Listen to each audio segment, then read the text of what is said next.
and welcome back to Animation Pilgrimage, the show where Sean and I take a look at every single theatrically released animated film in chronological order. I am Tennille. I'm Sean, and we are going back in time because we have a few movies to watch before we head on to the next actual year.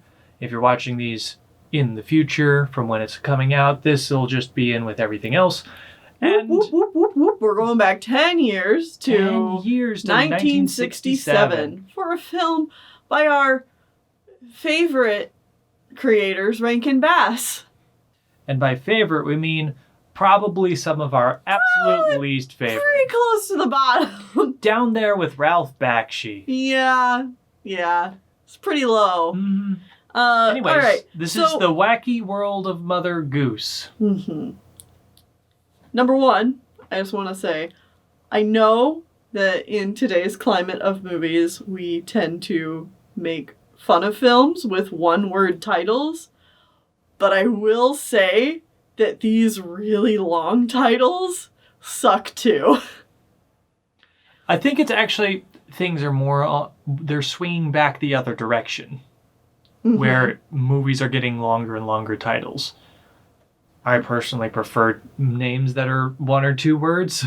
Like, a few words, great, but like, The Wacky World of Mother Goose is a pain in the ass to write out every single time. The Wonderful World of Hans Christian Andersen. Like, there's so many movies we've seen that have the exact same title, and it's just the adjective descriptor the story. Yeah. And then, like... And almost always, like, some part of the descriptor is that it is a world of something. It's a world of imagination. Nobody cares. And for two, I know that was quite a long sidetrack, but for two, this was garbage. Yes. This was just... Okay, the recording quality is really bad. Yeah. And then the movie is just We for sure worse. did not see the best quality version of this that there was, but... Like, the movie itself was bad. It was not great. This has some of the messiest layering of animation cells I've seen in a while. Like, there's a lot of animation mistakes in this. Mm-hmm. The recording quality is so bad. By the end of the movie, we're pretty sure that the movie was a camcorder recording of a TV that someone didn't even have on a tripod. They were holding with their hand the whole time. And every now and again, especially as the movie got farther and farther along, you hear the person just kind of grunt or groan. They're just like... Ugh. Like, they're disappointed they're watching the movie. Yeah. Or like, they're really like, I want to move, but I can't type of thing. But it would usually happen when something really stupid happened, and they're like... Ugh. Really bad joke, and you just hear a... Which is like a better audio quality than the movie itself. So you're like, yeah, someone definitely recorded this. And I'm like, I'm right there with you, bro. I feel this. Okay. But also, not only was this garbage and technically, like, had a lot of problems, but, like, man, Rankin Bass, why can't you ever just write an inoffensive, boring movie? Why does it always have to be, like, slightly offensive, but also boring movies? Mm-hmm. Like, it'd be one thing if this was, like, you know... I don't even know what to compare it to. But, you know, if it just wasn't offensive, it was just boring, and it's like, I mean, we've watched a lot of boring movies on here, but they're all boring, so we've forgotten them. Yeah. This is kind of offensive, so... It's like, oh... It'll stick in our heads for a little bit longer. I don't know about that. Now I'm bored and slightly uncomfortable, thanks. So, for a plot synopsis... Yes, please. Mother Goose is like the god of her own world. And so all of Mother Goose's stories kind of exist here. So like Jack and Jill and like Jack Horner who sat in the corner. Well, And, okay. like, that's the thing. There's a Jack and there's a Mary, and they take all of the roles of any Jack and any Mary that has ever happened ever. So Mary, quite contrary.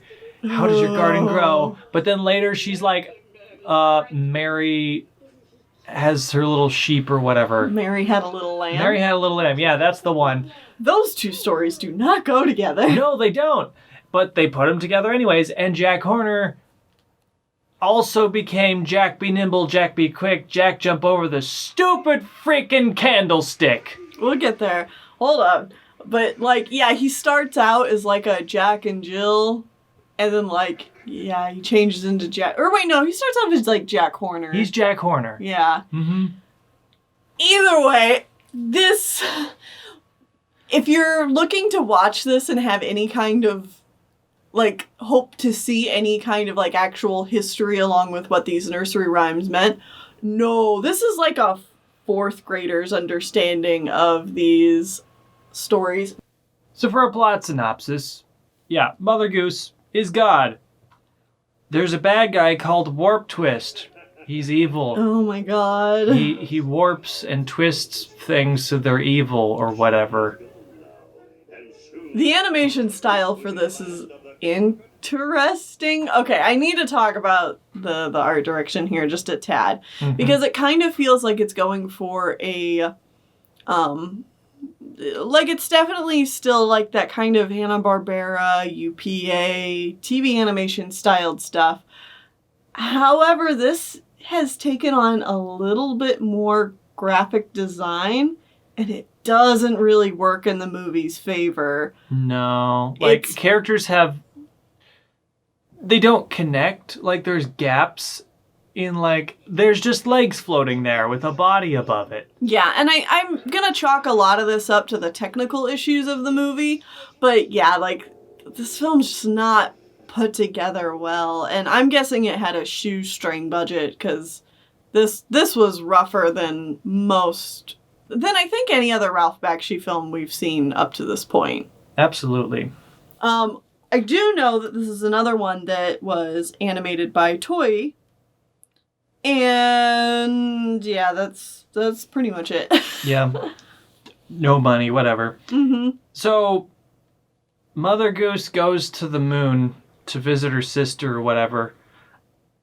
Warp Twist comes in, takes over everything.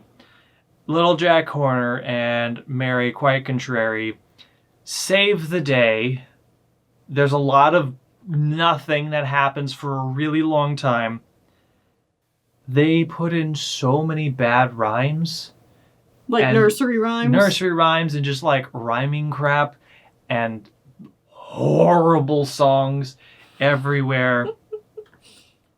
At the very end, like, Mother Goose Jesus comes back and saves the day. Warp Twist is banished or something. I don't even care anymore. It's bad. It's bad writing. It's bad animation. It's just bad plot, bad characters, bad. Yeah. Yeah, you're not wrong. Yeah, it's just not a good one. Also, like, Jack is incredibly sexist. Oh, yeah. This whole movie is like... You can't come along. You're a girl. I mean, it's very much... It feels like an episode I watched as a kid of, like, 80s cartoons where it's like, here's the token girl for the for an episode of this normally all boys show.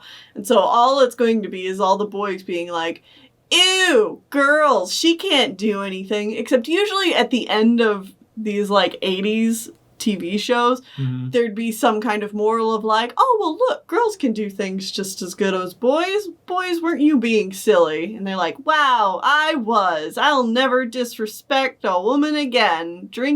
Respecting woman juice from now until I die. This doesn't give us that. No, it's Mary just, is literally useless. Yeah, she is just as useless as Jack says. Mm-hmm. But she pretends not, like, she's like, still has that girl power sass, but then it just still backfires. Has to be saved every 5 minutes. Backfires in her face. You really hate to see it. You did pretty all right for a girl. Yeah. Also, the egg. Oh, God, Humpty Dumpty. Humpty Dumpty has human arms and legs. I don't like it. For some reason. I don't like it. I do not like it. He sings a song. Oh my God. Oh, It's okay. bad. I forgot. All right. Right away at the beginning of this movie, the bad guy, like, takes Jack's parents away. And All then, the like, parents to put them in a mine. yeah, to put them in a mine because he's evil and stuff. And then, like, the evil bad guy's army comes in and burns Jack's house down, too. So Jack is an orphan and homeless. And then Humpty Dumpty comes up to him and is like, "Hey, kid, don't be sad. Things could always be worse." It's like, are you serious right now? Like, and it's not even like a pause to reflect on anything. No, it's just immediately It's just like parents gone, house burned down. Humpty Dumpty comes in saying like, hey, stop crying. Things suck right now, but they'll get better eventually. Yeah. Like, seriously, eventually is the word that they keep using in the song. And I'm like, oh, wow. Boy. Yeah. And the other thing to note for this one is that Mother Goose is played by Margaret Rutherford, who was a Broadway actress, and her likeness is also used in the movie. And unfortunately, I think this is the last thing she worked on, and she passed away a few years later. So, I mean, her character was nice. So, like, that's... But also in the movie for, like, 5 minutes. Yeah, like... I don't know, it's just kind of a bummer because, like, she's a pretty nice character. Like, she's obviously supposed to be, like, this very maternal, you know, heartwarming character, but then the movie's not that great, and she passed away soon afterwards. So that's just kind of like, oh, man. I will say, thank you to Lemonade for finding this movie for us so we can watch it. Even if it's a movie we don't like, we're still glad we watched it. Yeah, because then we can check it off the list of every single animated film ever, so that once we get to the end, we can say we've watched all of them. Well, all of them we could get our hands on. Exactly. Yeah. So that's going to be it. If we ever find that there's one out there and we don't watch it, even though it's available, it will haunt our souls. So please, I don't know about that. Find all the movies and give them to us, and we will watch them. I don't know about that. Even the bad ones. That's gonna be it for this episode, I think. Thank you all for watching, and we'll see you back here next time. Which is going to be another movie from 1968, so 1 year later. We have The Super Vips. All right. Or VIPs? Not sure.